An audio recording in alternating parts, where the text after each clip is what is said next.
Guys, कैसे हो आप सब। Welcome to my YouTube channel parlour at home. So friends, आज की इस क्लास में मैं आपके लिए लेके आई हूँ थर्मो फेशियल। यानी कि आप सीखोगे कि थर्मो पैक कैसे लगाते हो, थर्मो फेशियल होता क्या है, इसके क्या की पॉइंट्स हैं, किन लोगों को दिया जाता है ये और इसके क्या बेनिफिट्स हैं। तो चलिए देखते हैं कि हम थर्मो पैक कैसे लगाएंगे। लेकिन उससे पहले जो भी मेरे इस चैनल पर पहली बार आए हैं वो प्लीज़ मेरे चैनल को ज़रूर सब्सक्राइब करें और वीडियो को लाइक और शेयर ज़रूर करें। और प्लीज़ वीडियो को लास्ट तक ज़रूर देखिएगा ताकि आपको समझ में आएगा कि आप इस थर्मो पैक में आपको क्या करना है, क्या नहीं करना है और कैसे इस पैक को अप्लाई करना है। तो सबसे पहले जानते हैं कि इस पैक से होता क्या है। सो ये थर्मो पैक पहले मैं दिखाती हूँ कि आपको ये थर्मो पैक दिखता क्या है। ये थर्मो पैक है। ये थर्मो पैक इस तरह के पैकेज में आता है। आपको ये थर्मो पैक डिब्बों में भी अवेलेबल हो जाता है और इस तरह के आधा किलो 1 किलो के पैकेट्स में भी आता है थर्मो पैक। तो आप अपने अकॉर्डिंगली जैसे आपको सूटेबल हो उस हिसाब से आप अपने पैक को खरीद सकते हैं। अब इस पैक से क्या फ़ायदे होते हैं। इस पैक से जो आपकी स्किन में ये टाइटनेस लाता है, ये पैक जो आपकी झुर्रियाँ होती हैं यानी कि रिंकल्स होते हैं उनको ये ख़त्म करता है। अपलिफ्टिंग के लिए यूज़ होता है ये, यानी कि आपकी अगर स्किन लटक गई है, झुर्रियाँ आ गई हैं यहाँ पे, तो वो इस पैक की हेल्प से वो स्किन को टाइट करता है, अपलिफ्ट करता है और आपकी जो भी झुर्रियों की प्रॉब्लम है यानी कि रिंकल्स की प्रॉब्लम है उनको ये ख़त्म करता है। साथ साथ एक और बेनिफिट है इसका कि ये झुर्रियों के साथ साथ यानी कि रिंकल्स के साथ साथ आपकी टैनिंग को भी ख़त्म करता है और इससे लगाने के बाद आपकी स्किन पे बहुत अच्छा सा इफेक्ट आता है।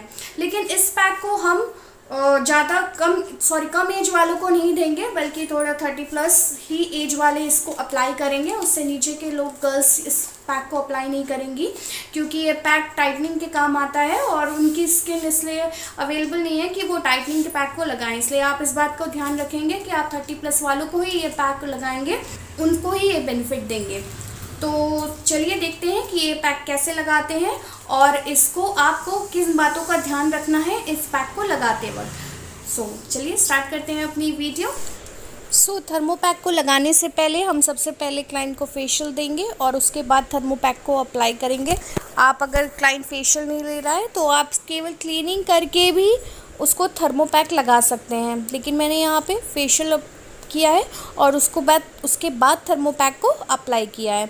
तो फेशियल के लिए आपको किन किन चीज़ों की ज़रूरत होती है। फेशियल के लिए आपको या तो आप कोई फेशियल किट ले सकते हो जिसमें आपके सारे स्टेप्स अवेलेबल होंगे, उसको ले सकते हो, या फिर आप अलग अलग भी ले सकते हो। क्लिंजर ले सकते हो, स्क्रब ले सकते हो, जेल ले सकते हो, क्रीम ले सकते हो और पैक ले सकते हो, या फिर आप इन सब को मिक्सर करके एक किट ले सकते हो जिससे आप फेशियल को कर सकते हो।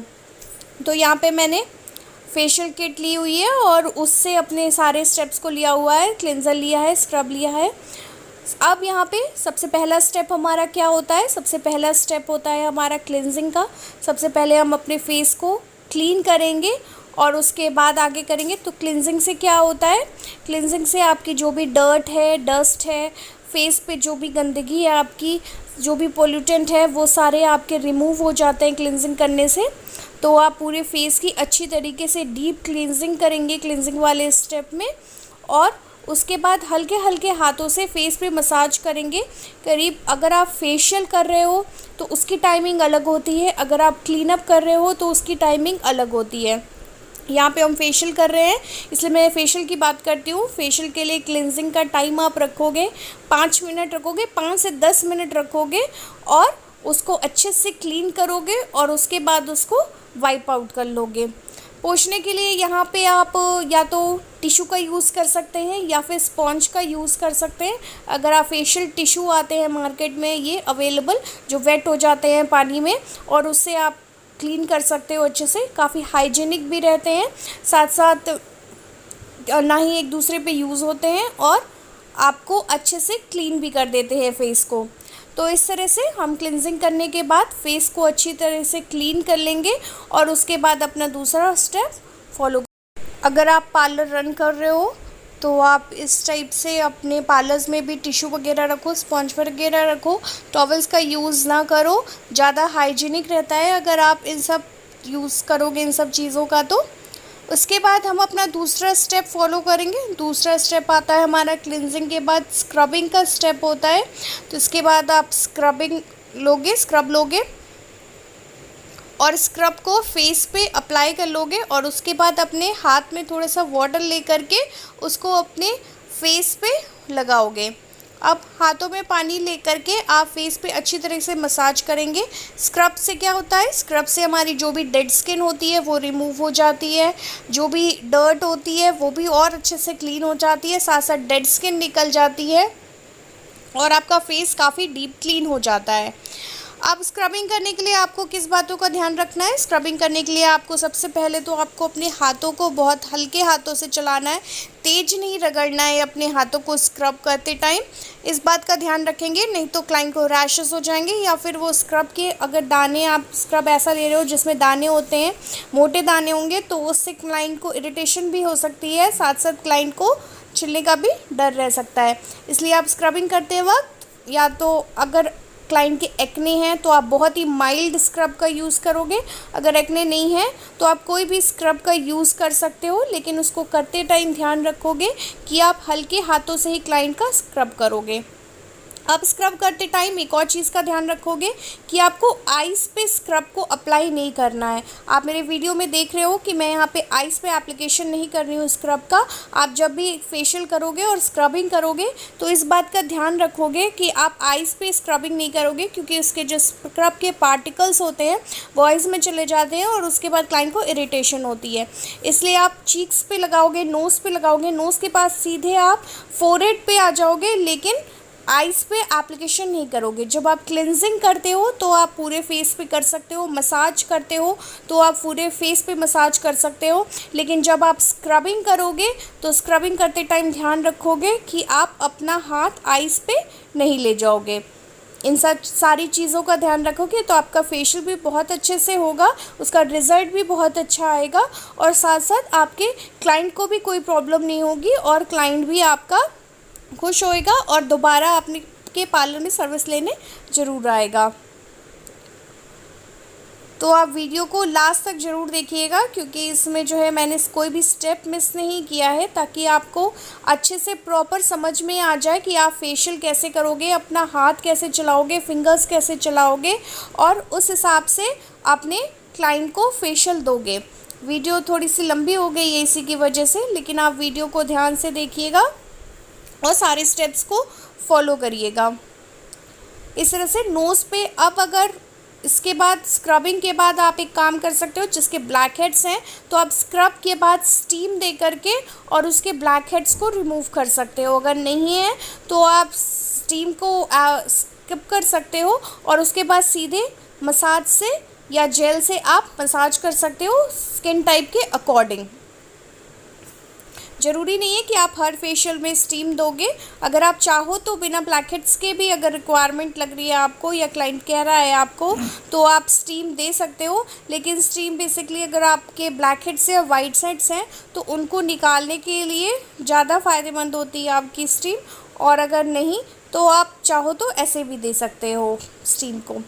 इसके बाद आप जब वो वाइप आउट करोगे स्क्रब को तो आप ध्यान रखोगे कि आप अपने हैंड्स को पहले अच्छे से क्लीन कर लोगे वाटर से और उसके बाद आप क्लाइंट के जो भी स्क्रब आपने अप्लाई किया था उसको आप वाइप आउट करोगे।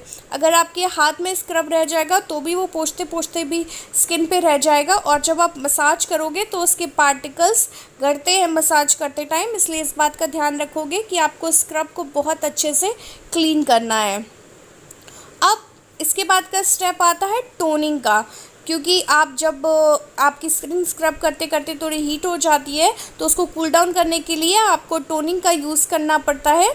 तो अब आपको पता है अगर आपकी ड्राई स्किन है तो आप रोज़ वाटर का यूज़ कर सकते हो और अगर आपकी ऑयली स्किन है तो आप टोनर या एस्ट्रिंजेंट का यूज़ कर सकते हो टोनिंग करने के लिए। टोन करने के बाद आप उसको 2 या 3 मिनट के लिए छोड़ दोगे और उसके बाद अपनी क्रीम का एप्लीकेशन करोगे। इस तरह से अब नेक्स्ट स्टेप है आपका क्रीम एप्लीकेशन का। आप अगर आपकी स्किन कॉम्बिनेशन है तो आप अलग अलग भी कर सकते हो, मिक्स करके भी कर सकते हो अपनी क्रीम की एप्लीकेशन। किसी दोनों तरीके से कर सकते हो। लेकिन अगर आपकी स्किन ऑयली है तो आप क्रीम एप्लीकेशन नहीं दोगे मसाज में, सिर्फ आप जेल से मसाज करोगे। अगर आप क्रीम एप्लीकेशन दोगे तो उससे फेस और ऑयली हो जाएगा और उससे एक्ने प्रोड्यूस हो सकते हैं। इसलिए आप इस बात का ध्यान रखोगे, आप क्लाइंट की स्किन को पहचान लोगे फेशियल करने से पहले, क्योंकि फेशियल कई तरीके के आते हैं। हर स्किन टाइप के लिए अलग अलग टाइप के फेशियल होते हैं, हर स्किन टाइप के लिए फेशियल बने हुए हैं और हर स्किन टाइप पे आपको फेशियल को ध्यान करते हुए ये करना है कि आप जिसकी जैसी स्किन है उसके अकॉर्डिंग आप फेशियल करोगे। तो अगर आपकी ऑयली स्किन है तो आप ध्यान रखोगे कि आप क्रीम से मसाज नहीं करोगे बल्कि सिर्फ और सिर्फ जेल से मसाज करोगे। और अगर आपकी ड्राई स्किन है तो आप दोनों से मसाज कर सकते हो, आप क्रीम से भी मसाज कर सकते हो, आप जेल से भी मसाज कर सकते हो, आप दोनों को मिक्स करके भी अपने स्टेप्स को फॉलो कर सकते हो।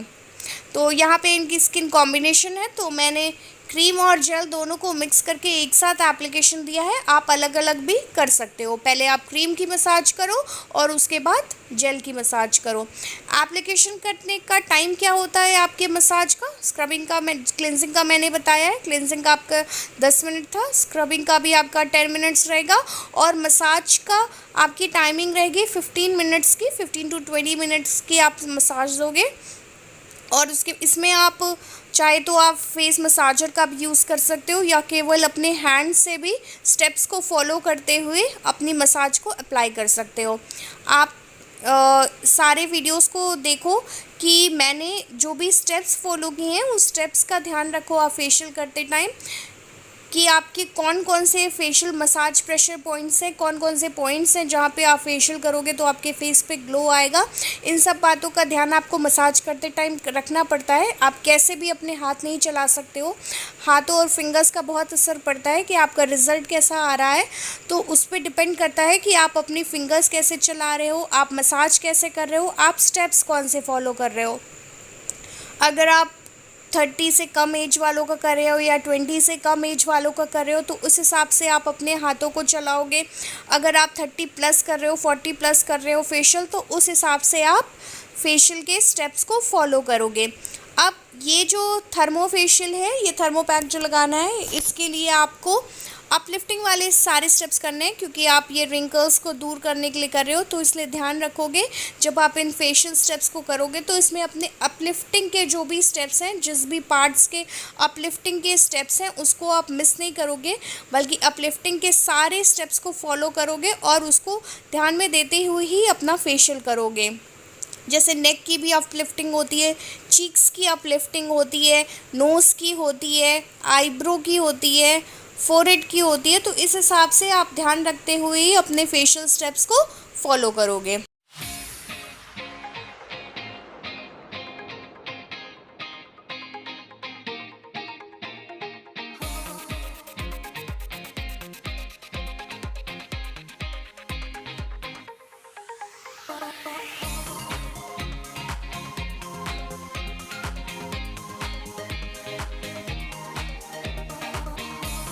ये देखिए सारे अपलिफ्टिंग वाले स्टेप्स हैं जिनको आप फॉलो करोगे और स्किन को अपलिफ्ट करोगे और उसको बाद अपने थर्मो पैक को अप्लाई करोगे। फेशियल स्टेप्स कौन कौन से होते हैं, मसाज प्रेशर पॉइंट कौन कौन से होते हैं, इसकी मैंने अलग से वीडियो बना रखी है, मैं उसका लिंक डिस्क्रिप्शन बॉक्स में डाल दूँगी, आप चेक कर लीजिएगा और उससे आपको पता चल जाएगा कि कौन कौन से फेशियल स्टेप्स होते हैं और आपको कौन कौन से स्टेप्स को फॉलो करना है। इसके बाद अब जो भी आप मसाज क्रीम थी वो आप फेस में अच्छी तरह से एब्जॉर्ब कर लोगे और मसाज करते करते, ताकि आपकी क्रीम जो है पूरी अच्छे से स्किन में एब्जॉर्ब हो जाए। अब थर्मो फेशियल में किस चीज़ को ध्यान रखना है, जब आप नॉर्मल फेशियल करोगे तो इसके बाद आप इसको क्रीम को साफ़ करके, वाइप आउट करके, क्लीन करके और उसके बाद अपना पैक लगाते हो। लेकिन जब हम थर्मो पैक लगाते हैं तो इस क्रीम को हम नहीं पोंछेंगे, इस क्रीम को एज इट इज़ रहने देंगे अपने फेस पे, उसको वाइप आउट नहीं करेंगे और ऐसे के ऊपर हमें अपने थर्मो पैक को अप्लाई करना है, ताकि जब हम थर्मो पैक निकालें तो वो आसानी से निकल जाए और फेस पे चिपके ना। सबसे पहले हम अपनी आइज़ को कवर करेंगे। थर्मो पैक लगाने के लिए थर्मो शीट्स भी आती हैं, उसमें आपके सारे स्ट्रक्चर्स बने होते हैं आइज़ और नोज़ के, उस हिसाब से आप उसको अप्लाई करके और उसको थर्मोपैक को अप्लाई कर सकते हो। लेकिन अगर आपके पास वो शीट अवेलेबल नहीं है तो मैं तरीका बता रही हूँ कि आपको कैसे थर्मोपैक को अप्लाई करना है। आपको सबसे पहले अपनी आइज़ पे कॉटन रख लेनी है, 2 आई पैड्स बनाने हैं अपने और उसको आइज़ पे रख लेना है और आईब्रो तक उसको कवर करना है, ताकि जब आप थर्मोपैक निकालो तो उससे बाल ना खिंचे। आईब्रो तक के बाल को अपने कवर करना है उस आई पैड से। और उसके बाद जो आपके फेस पे ऊपर बाल होते हैं उसको भी आप कॉटन की हेल्प से लगा दोगे, ताकि जब आप थर्मोपैक को निकालोगे तो उसमें भी वो बाल नहीं आए। इस सेफ्टी को ध्यान में रखते हुए आप ऊपर भी अपनी पूरी चारों तरफ अपनी कॉटन को इस तरह से अप्लाई कर लोगे, जैसे मैं इस फेशियल वीडियो में कर रही हूँ। आप देखिए किस तरह से मैंने कॉटन को अप्लाई किया है। आप चारों तरफ कॉटन को अप्लाई कर लोगे इस तरह से।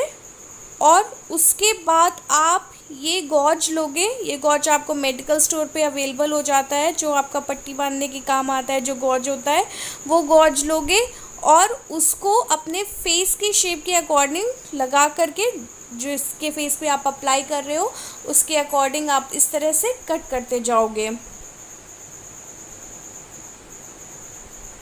इस तरह से पहला रोल लगाया मैंने, उसके बाद सेकंड। अब रोल लगाते हुए ध्यान रखेंगे कि अभी तो ये ऐसे कवर हो रहा है, लेकिन जब मैं थर्मोपैक को अप्लाई करूँगी तो आप इसको नोज़ के पार्ट से थोड़ा सा हटा दोगे, क्योंकि जब थर्मोपैक लग जाता है तो वो पूरी तरीके से कवर हो जाता है और क्लाइंट को सांस लेने में दिक्कत होगी। इसलिए आप इस बात का ध्यान रखोगे कि जब आप ये गॉज लगाओगे तो इस नोज़ को आप नोज़ से अपने गॉज को हटा दोगे और उसके बाद अपने थर्मोपैक को अप्लाई करोगे,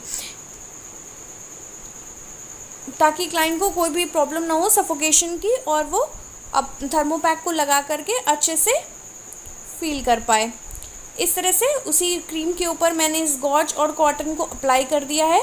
अब बारी आती है थर्मोपैक को अप्लाई करने की। थर्मोपैक को अप्लाई करने के लिए आप एक बाउल लोगे और उसमें उस थर्मोपैक को निकाल लोगे इस तरह से। जितनी क्वांटिटी आपको लगेगी आपको चेहरे पे लग जाएगी, उसी क्वांटिटी के हिसाब से आप बाउल में थर्मोपैक को निकाल लोगे और उसमें वाटर डाल करके आप उसका एक पेस्ट बना लोगे। अब इस थर्मोपैक को बहुत जल्दी आपको अप्लाई करना होता है, क्योंकि ये थर्मोपैक जैसे आप पानी डालोगे इसमें तो ये सीमेंट की तरह सूखने लगता है। जैसे सीमेंट होता है पानी डालते ही सूखने लगता है, उसके उसी तरह ये प्लास्टर ऑफ पेरिस जैसे होता है उसी की तरह ये सूखने लगता है। इसलिए आप जैसे इसका पेस्ट बनाओगे बहुत पतला नहीं बनाओगे, बहुत गाढ़ा नहीं बनाओगे, नॉर्मल रखोगे इसकी कंसिस्टेंसी और उसके बाद आप इसको अप्लाई करोगे। जल्दी आपको फास्ट एप्लीकेशन करनी होती है इसकी, नहीं तो ये तुरंत सूखने लगता है। जिस तरह से मैं अप्लाई कर रही हूँ। अब थर्मोपैक जब आप लगाओगे तो हमेशा आप अपवर्ड डायरेक्शन में लगाओगे। कोई भी पैक, मैंने आपको बताया है कि जब भी आप कोई भी पैक लगाते हो तो उसको हमेशा अपवर्ड डायरेक्शन में लगाते हो, और ये तो आप अपलिफ्टिंग के लिए कर ही रहे हो। तो इसलिए जब आप थर्मोपैक को अप्लाई करोगे तो आप इसको ऊपर की तरफ लगाते हुए लगाओगे। इस बात का आपको ध्यान रखना है कि आपको जब ये पैक अप्लाई करना है तो आप इसको अपवर्ड डायरेक्शन में लगाते हुए अप्लाई करोगे। इस पैक को आप ब्रश से नहीं लगा पाओगे, इसलिए आप इसको ब्रश से मत लगाना। या तो आप फिंगर्स की हेल्प से इसको लगा सकते हो, या तो फिर आप स्पैचुला ले सकते हो और उससे इस पे अप्लाई कर सकते हो। अगर आपको लगे कि वो सूख रहा है तो आप उसमें बीच बीच में थोड़ा सा वाटर एप्लीकेशन कर सकते हो। एक खट्टे आप पानी मत डालना, थोड़ा करके आप इसमें पानी डालना और उसके बाद इस पैक को अप्लाई करना।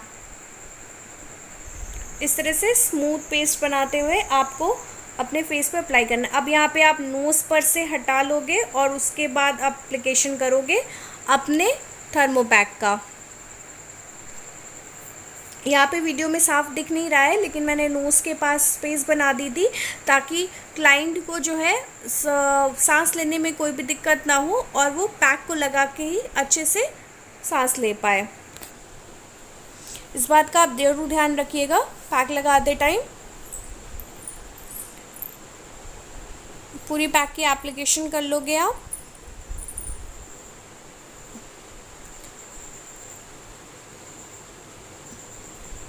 इसको लगाने का टाइमिंग क्या होती है, इसको लगाने के लिए आपको बस जब ये पैक सूख जाएगा तो ही आपको इस पैक को निकालना है। इसकी कोई टाइमिंग नहीं होती कि 10 to 15 मिनट्स, ये कितने भी टाइमिंग, मतलब मोस्टली 15 to 20 मिनट्स में सूख जाता है ये पैक। तो उस हिसाब से आप ध्यान रखेंगे। जब ये सूख जाएगा तो अपने आप कड़ा सा हो जाएगा, टाइट सा हो जाएगा और आसानी से नीचे की तरफ से आप इस पैक को निकाल लेंगे। अब जो बचा हुआ पेस्ट था उसको मैं उसी पे अपने फिंगर्स की हेल्प से और फाइन हो जाए, और जब आप निकालो तो काफ़ी अच्छा सा मोटा सा थिक उसका टेक्सचर निकले। बस अब जब ये सूख जाएगा तो मैं इसको निकाल दूँगी, और उसके बाद बस जो बचा हुआ पैक अगर कहीं भी लग जाएगा तो आप इसको रिमूव कर दोगे।